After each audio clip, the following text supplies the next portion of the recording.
Donald Trump's nominees are working through contentious confirmation hearings. Today is Friday, January 31st. From Ave Maria Radio, this is Michigan Mornings.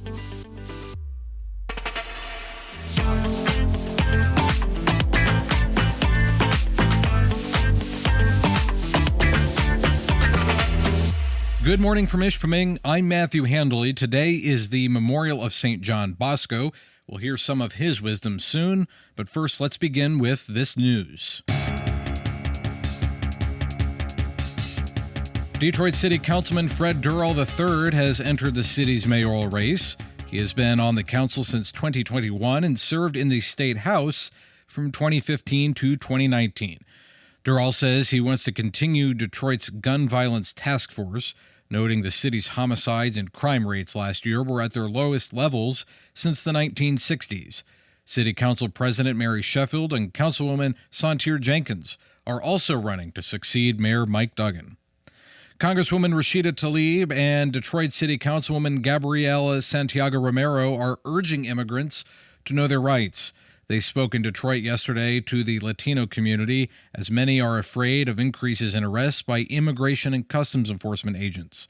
The Trump administration says 3,500 have already been arrested, and anyone in the U.S. illegally could be a target.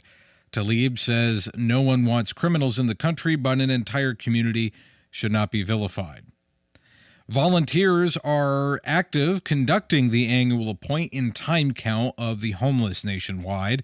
They hit Oakland County and Wayne County earlier this week to count how many people were on the streets and not in a shelter. And volunteer Shania Reynolds helps every year. The entire nation does it in the last 10 days of January, and we count to see how many people are literally out staying on the street at night.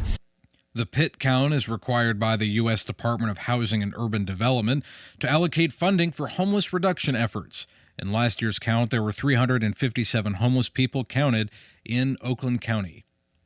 Bill Ford Jr. is announcing a hotel will be built at the top of Michigan Central Station. The executive chairman of Ford made the announcement at the Detroit Auto Show. Ford says they are close to announcing which hotel will be located at the historic space, and food and beverage spaces are expected to follow.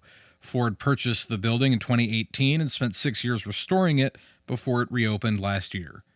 And Monroe County's Carlton Hotel Bar will be seen in a Super Bowl ad by Budweiser. Owner John Kazmarek says he was shocked to see the ad on YouTube and says he hadn't been contacted by the brewery about it. It's seen for about 2 seconds in an aerial shot of Carlton as a Clydesdale is rolling a keg of Budweiser to town after it fell off a wagon during a delivery. Kazmarek says his customers say the shot is a perfect setting for the commercial, and they are proud of the ad. You're listening to your local news and weather on Ave Maria Radio. This is Michigan Mornings. Now this. The leading Catholic voices are on EWTN Radio. We want listeners to see that God has a unique and unrepeatable plan for their lives and how to rejoice in the work God's doing in their hearts and in their homes. God wants to set us free to live more abundantly. More to Life explores what that really looks like, living it out in our everyday life and relationships. More to Life with Dr. Greg and Lisa Popchak. Later today at 10 a.m. on Ave Maria Radio. We're going to see some rain in the Motor City this afternoon, and it could turn to snow mix later this evening. Our high will be 37. Tonight, snow is likely late as temperatures drop to 23. Tomorrow, we'll have partly sunny skies on a high of 28. The chance of rain and snow mix returns on Sunday with highs in the lower 40s. Monday will be mostly cloudy with temperatures near 40.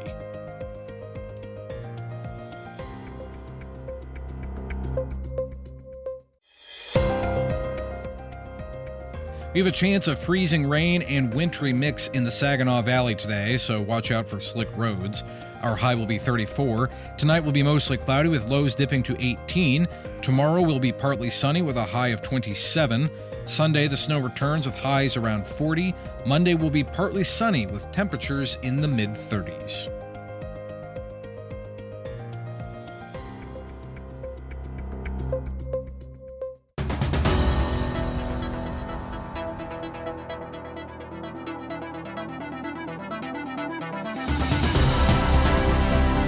Welcome back to Michigan Mornings. I'm Matthew Handley. The Trump administration is working to continue getting its cabinet picks confirmed. Health and Human Services nominee Robert F. Kennedy Jr. returned to the Senate yesterday and insisted that he was not anti-vaccine. I worked for 40 years to raise awareness about mercury and other toxics in fish, and nobody called me anti-fish.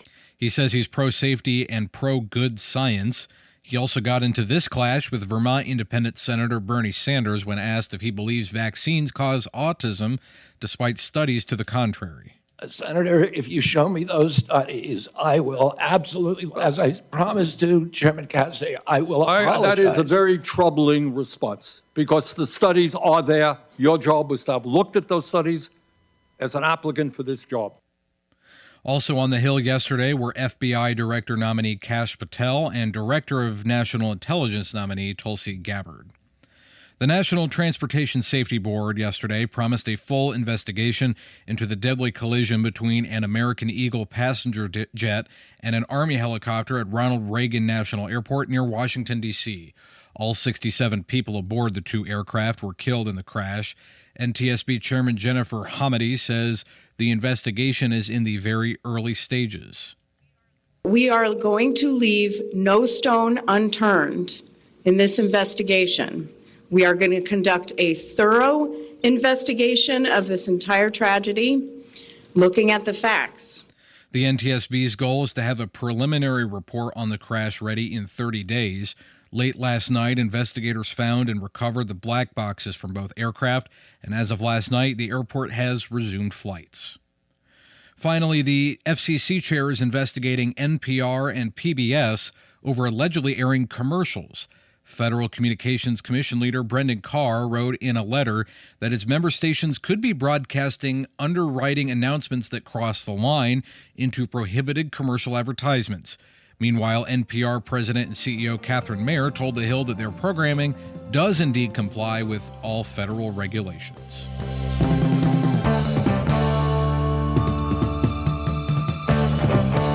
St. John Bosco says there must be no hostility in our minds, no contempt in our eyes, no insult on our lips.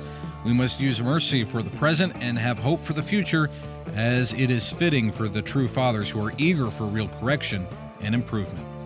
I'm Matthew Handley. That does it for this edition of Michigan Mornings on a Friday. Lord willing, I'll talk to you on Monday. Until then, goodbye.